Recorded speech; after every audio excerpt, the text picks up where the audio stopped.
গরম পড়তে না পড়তেই আমরা বাড়িতে নানান রকম ঠান্ডা ঠান্ডা খাবার দাবার বানানোর চেষ্টা করি। আজকে আমি আপনার সঙ্গে শেয়ার করছি আম পোড়া শরবত।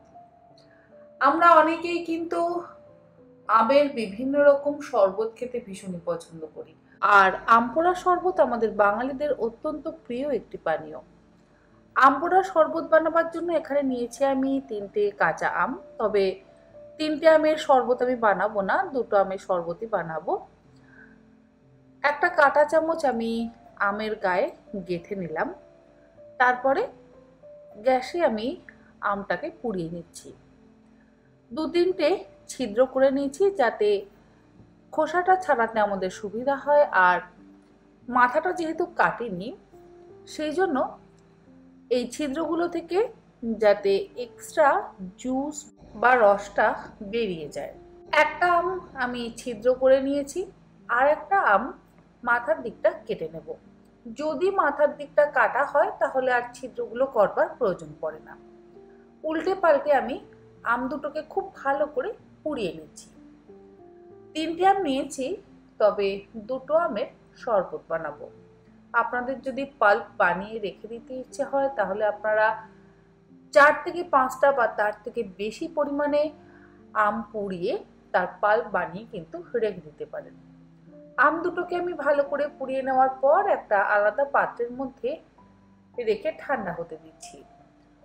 অপরদিকে বেশ কিছুটা পরিমাণে গোটা জিরে ফ্রাই প্যানের মধ্যে নিয়ে গ্যাসের ফ্লেমটাকে লোতে করে নিয়ে ড্রাই রোস্ট করে নেব। ভাজা জিরের গুঁড়ো কিন্তু অবশ্যই ব্যবহার করবেন, এতে খেতে তো অসম্ভব ভালো হয় এবং ভাজা জিরের গুঁড়ো পেটও ঠান্ডা করে। আপনারা যদি বাড়িতে দই খান বা ছাঁচ খান, আবার রায়তা বানান, সেক্ষেত্রেও ভাজা জিরের গুঁড়ো কিন্তু ব্যবহার করতে পারেন। আবার যদি কোনো সময় পেটের সমস্যা হয়, খোসা সমেত মুগ ডালের খিচুড়ি বানিয়ে তার মধ্যে 1 থেকে 1.5 চা চামচ পরিমাণে ভাজা জিরের গুঁড়ো যদি ব্যবহার করে সেই খিচুড়ি আর টক দই মিশিয়ে খান, তাহলে দেখবেন পেটের সমস্যা আর থাকবে না। জিরেটা 2 থেকে 3 মিনিট লো টু মিডিয়াম ফ্লেমে ড্রাই রোস্ট করে নেওয়ার পর ঠান্ডা হওয়ার জন্য একটা আলাদা পাত্রের মধ্যে রেখে দিচ্ছি। অপরদিকে পোড়ানো আম দুটো ঠান্ডা হয়ে যাওয়ার পর আমের খোসাটা ছাড়িয়ে নিচ্ছি। আমের খোসা ছাড়ানো হয়ে গেলে গ্রেটারের সাহায্যে গ্রেট করে নেব, যাতে পাল্পটা সুন্দরভাবে বেরিয়ে আসে। গ্রেটার দিয়ে গ্রেট না করে হাত দিয়ে চটকেও আপনারা আমের পাল্পটা বের করতে পারেন। তবে আমি যেহেতু গ্রেটার দিয়ে করতে বেশি পছন্দ করি, সেই জন্য আপনাদেরকেও গ্রেটার দিয়েই করে দেখালাম।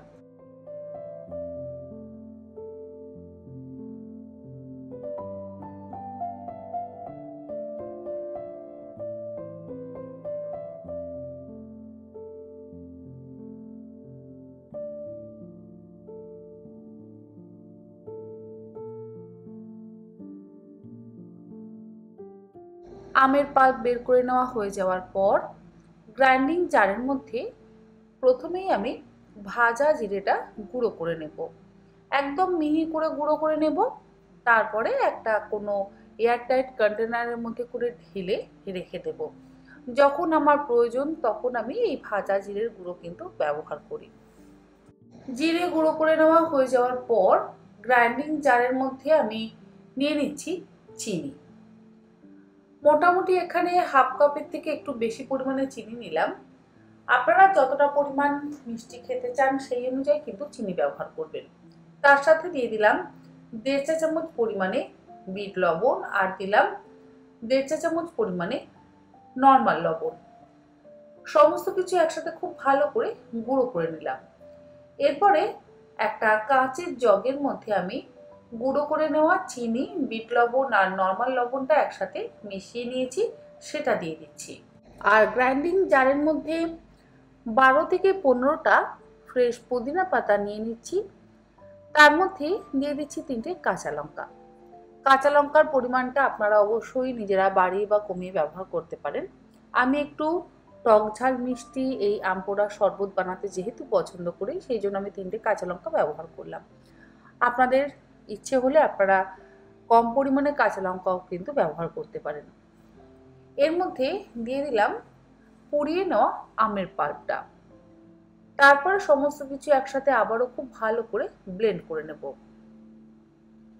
এই যে এইভাবে আমের পাল্পটা আমরা পুদিনা পাতা আর কাঁচা লঙ্কা দিয়ে ব্লেন্ড করে নিচ্ছি, এই ব্লেন্ড করে নেওয়া পাল্পটা কিন্তু আপনারা কোনো আইস কিউব বক্সের মধ্যে ঢেলে ডিপ ফ্রিজে 1 থেকে 2 মাস স্টোর করে রাখতে পারেন। আর যদি কোনো সময় আপনাদের শরবত বানাতে হয় তাহলে 2 বা 3টে আইস কিউব বক্সের ওই আম পান্নার পাল্প গ্লাসের মধ্যে দিয়ে তার মধ্যে ঠান্ডা জল মিশিয়ে আপনারা অবশ্যই সার্ভ করতে পারেন।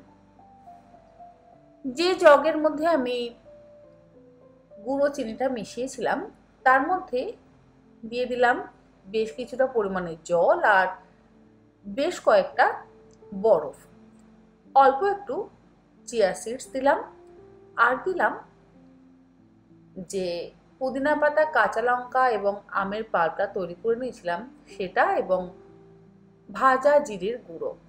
1.5 কাপ পরিমাণে ঠান্ডা জল দিয়ে দিলাম।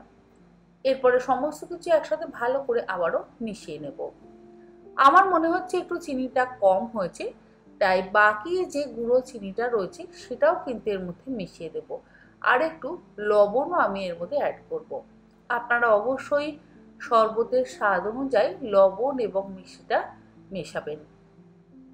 আর পাল্প কিভাবে স্টোর করে রাখতে হয় সেটা আপনাদেরকে বলে দিলাম। আশা করি আপনারা ওইভাবে স্টোর করে রেখে বাড়িতে অতিথি এলে বা নিজেদের জন্য শরবত বানাতে পারবেন। আমাদের আম পোড়া শরবত কিন্তু একদম তৈরি। সমস্ত কিছু একসাথে দিয়ে ভালো করে মিশিয়ে নিলাম। তৈরি হয়ে গেল দারুণ সুস্বাদু ঠান্ডা ঠান্ডা আম পোড়া শরবত। গরমের দিনে বাড়িতে কোনো অতিথি এলে আপনারা অবশ্যই এরকমভাবে আম পোড়া শরবত বানিয়ে সার্ভ করতে পারেন। আর গ্লাস দুটো আমি একটু ডেকোরেট করে নিয়েছি।